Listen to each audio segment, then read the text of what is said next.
Episode 26. As Dr. Mo looked up, a flash of cold steel shot from beneath his feet with blinding speed, stabbing viciously toward his abdomen. Its speed was so fast, it could be described as lightning quick. The light was practically at his robes before Dr. Mo realized it. Dr. Mo was utterly shocked. In his frantic state, he focused his mind and suddenly executed an iron bridge stance, his entire body bending backward as if he had no spine, narrowly dodging the blade. The short sword sliced past his belly, cutting a long, thin slit in his robes and nearly gutting him. After dodging the blade, Dr. Mo didn't let up. His feet acted like springs, and without moving his torso, he slid backward several yards.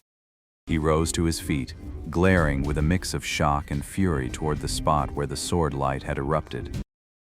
The ground near where he had just been standing began to bulge upward, slowly swelling higher and higher until it finally took the shape of a yellow humanoid figure. It was Han Li, who had combined his soft bone art, breath-concealing technique, and the art of camouflage. He was now clad in an earthen yellow robe that perfectly matched the floorboards. In his left hand he held the short sword, his eyes filled with a look of chagrin. It seems Han Li was quite disappointed with that last strike. Dr. Mo's originally sallow face had now turned somewhat ashen. His heart was still pounding from the sheer danger of that sword strike, leaving him shaken to the core. He was no greenhorn, no stranger to danger, but to have death's breath brush so close, that had happened only a handful of times in his entire life. Especially since it was done by Han Li, whom he had always looked down upon. He took a deep breath, and his expression finally returned to normal. It seems I truly underestimated you, my dear disciple. That was a clever move. It's worthy of my full attention. At those words, Han Li's eyebrows shot up. He snatched up the short sword and began advancing toward Dr. Mo with slow, deliberate steps. Demonic silver hand. The three words were uttered slowly from Dr. Mo's lips. That deep voice seemed to drift in from beyond the heavens, carrying an impossible magic that made even Han Li pause for a moment, halting his forward steps. No sooner had the words left his lips than a torrent of murderous aura erupted from Dr. Mo's body. It swelled like a sudden storm, a violent gale that howled and expanded, saturating every corner of the small room. Han Li was caught squarely by this sudden, violent surge of energy, forced to stagger back several steps. He's probably going to bring out his real trump card now. That last strike must have really gotten to him. Kid, you should count yourself lucky to witness my signature technique, the demonic silver hand. Dr. Mo's arrogant, deafening voice buzzed in Han Li's ears. Fortunately, it wasn't infused with internal energy, so the impact was minimal. Hearing Dr. Mo mention the demonic silver hand twice now with such pride, Han Li couldn't help but look at the man's hands. The sight filled Han Li's eyes with shock. Dr. Mo's hands, from the wrists upward, suddenly swelled up as if pumped full of air, his withered arms instantly thickening by a full circle. Even more startling, his previously sallow skin had turned a silvery white, reflecting a cold, metallic sheen. It seemed indestructible, as if forged from solid gold. So this is Dr. Mo's true power. Han Li's heart sank. His hand, gripping the sword hilt, was slick with cold sweat. But on the surface, Han Li had regained his composure. His face, set in a determined mask, betrayed no hint of guilt, as if he was completely ignoring Dr. Mo's arrogant display. Dr. Mo was feeling a bit put out. While he had gained a new respect for Han Li, he still felt that using his trump card on a teenager was overkill.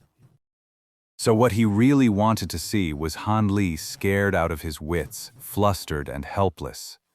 That would have made his display of power worthwhile. Do you have any idea how much I despise that look on your face? A wet behind-the-ears brat, yet you put on this act day in and day out, like you've got it all figured out and everything's under your control. Is that so? If I've managed to earn the disgust of our esteemed Elder Mo, I consider it an honor. I'll be sure to keep honing that particular skill. Han Li was no longer silent. Instead, he fired back with a retort, hoping to trip his opponent up with his words. But it was clear that Han Li's attempt had failed. Dr. Mo didn't speak further. Instead, he clapped his hands together, producing a metallic, grinding noise that was deeply unsettling. Then he blurred into motion, launching himself into the air. With a sweep of his colossal silver palm, he transformed into a gale-force wind and descended upon Han Li with the crushing force of a falling mountain. It seems he's done playing around. He intends to use his divine technique to crush Han Li in one fell swoop. Han Li's expression turned grave, his focus absolute as he tracked the incoming assault. Only when his opponent was directly overhead did he raise his short sword, thrusting it straight for the throat. Seeing Han Li face his aggressive assault head-on, Dr. Mo felt a surge of satisfaction. Die! One of the silver hands shot out to seize Han Li's short sword, while the other chopped down viciously toward his head and shoulders. Seeing the ferocious attack, Han Li didn't dare be careless. With a flick of his wrist, he turned the short sword sideways, whirling it into a silver wheel the size of a cart to shield his upper body. Dr. Mo's lips curled in a mocking sneer, yet his two palms drove forward, their momentum unbroken, and plunged straight into the whirl of sword light. He made no move to dodge. Han Li's short sword struck the silver giant palm, sparking a few metallic flashes. Not only did it fail to harm the target, it was sent flying high into the air.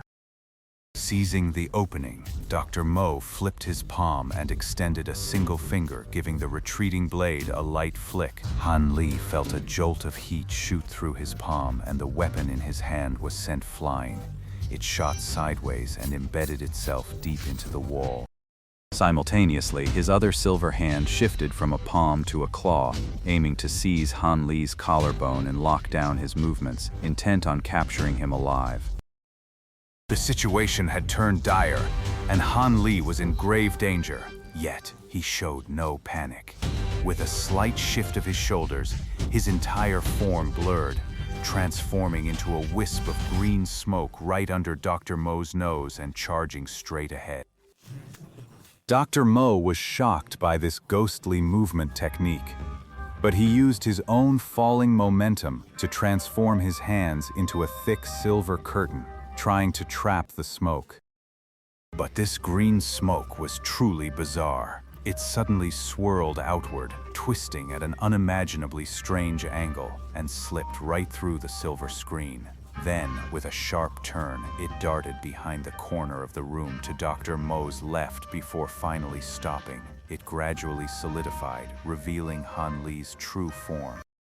Dr. Mo landed lightly where Han Li had just been standing. Without a moment's pause, he spun around like a ghost, turning his face back toward him. The former arrogance on his face had completely vanished, leaving only a wooden expression, though a faint, almost imperceptible strangeness flickered in his eyes. Han Li also felt the situation turning grim. A cold sweat beaded on his forehead, and an unhealthy flush colored his cheeks. That last grapple drained most of my stamina. I doubt I can pull off the same move again. He let out a deep breath. Han Li relaxed his body as much as possible to ease the strain the smoke-shifting steps had just put on his muscles. Now he had to seize every chance to recover his strength. At least it gave him a fighting chance in the next round. Han Li looked down again at his left hand, still trembling slightly.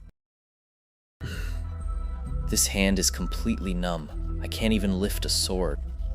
Looks like I'll have to fight with my right hand now.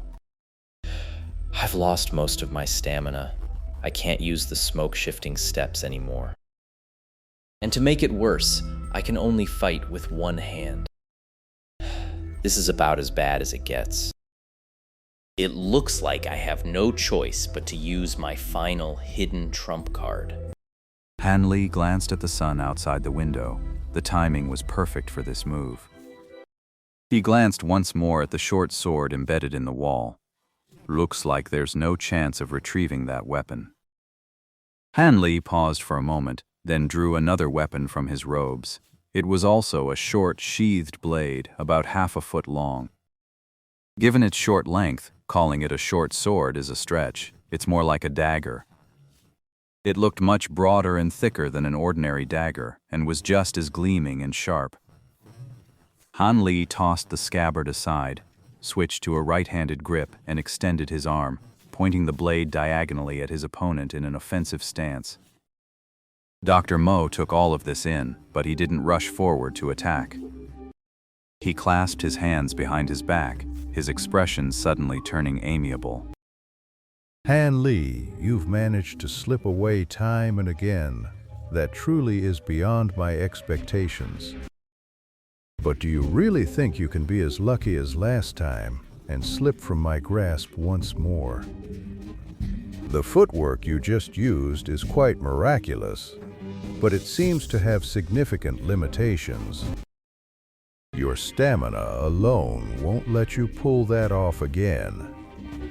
Just surrender quietly. You can see I have no intention of seriously harming you. Submitting to me might not be as bad as you think. First he plays the benevolent master, then he tries to guilt-trip me, and now he's giving me this heartfelt advice to surrender without a fight. He really thinks I'm that easy to fool, that I'd fall for such a cheap, over-the-top trick. But his words have only made me more confident. If you weren't wary of me, why else would he resort to such a childish trick to deceive me?